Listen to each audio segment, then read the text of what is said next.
Hello guys, magandang araw sa inyong lahat at dito naman po tayo ngayon, tumatahak dito sa mga liblib na lugar at makikita nyo guys sa ating paligid, mga kasagingan po ito siya, no?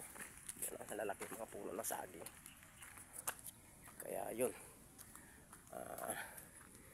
subukan pa natin na lalakbayin ito dahil ang ating subject po ay makakuha po tayo ng footage na magaganda, lalo na po sa mga kabundukan.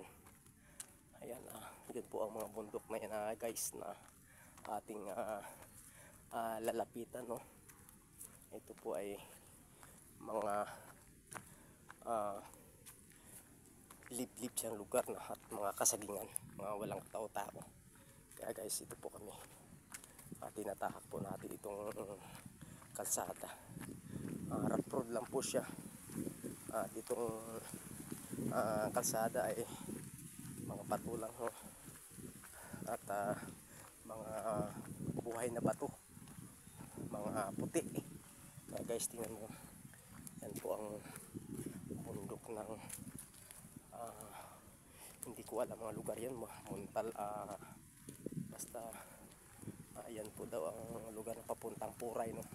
Tingnan nyo guys, oh. Yan po ang bundok ng Lamisa Dam, Awawa Dam, no? Kaya kung inyo mapansin ay dito po tayo kumukuha ng mga footage na mga area na makikita mo na may mga bahay sa gitna ng mga bundok, oh. Yan po ang kasunod po yan na bundok ng Wawa Dam, Montalban, Rizal.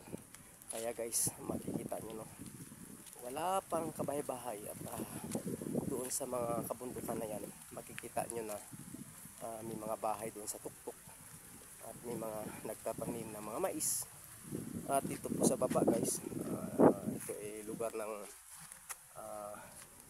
San Isidro, Montalban. Ay mga kasagingan po to guys, oh.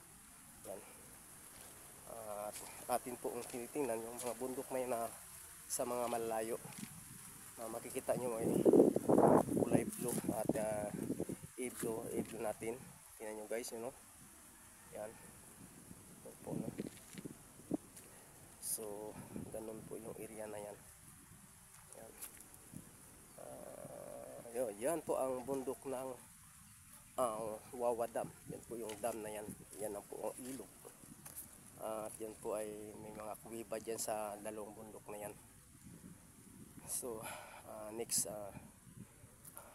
ay ating pong puntahan. At yan po guys, yung bundok na yan ay pagkaalam ko yun po yung Antipulo. Yan po ang karugtong ng bundok ng doon sa iba nating vlog, no, na nakikita nyo na bundok na yan. Yan po. At yan guys, makikita nyo po yung bundok ng Montalban. Ito guys, hindi ko pa nakabisado kung anong bundok na yan. Yan po ang lugar na yan. So, patuloy natin na medyo tahakin pa itong lugar. Maganda naman siyang area. Maraming tanim na saging. At wala pang kabahay-bahay dito. At dito lang guys, itong kalsada naman to. Tungo po yan doon sa highway, doon sa kabilang bundok. Yan ay papuntang Puray, highway na po yun.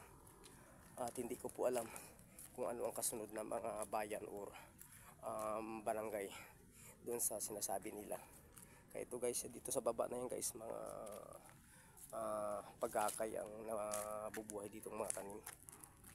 Kaya tingnan nyo guys, magandang area.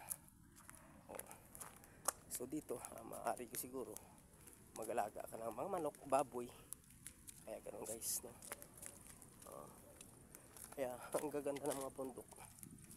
Green na green siya, tingnan. Yan. Patuloy po natin tahakin itong kalsada.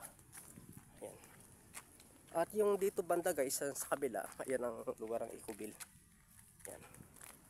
At ito naman po yung daanan ng kalsada patungo sa Miraculous. Kaya guys, tingnan natin, no? Lalapit pa tayo sa area na yan. Yung nasa ibaba na yun, nasa kaligitnaan ng bundok na yan, nasa ibaba mga guys, ay yun ang lugar na pinaliguan namin kanina, ilog. Ayan, tingnan nyo guys, oh. Yan, napakaganda. Yun po ang bundok na Antipulo. Yes, oh, yun ang Wawa Dam. Sige guys, maraming salamat po sa inyong lahat, at please like, comment po sa ating videos dyan, sa ating mga followers at sa ating mga kaibigan. God bless po sa inyo.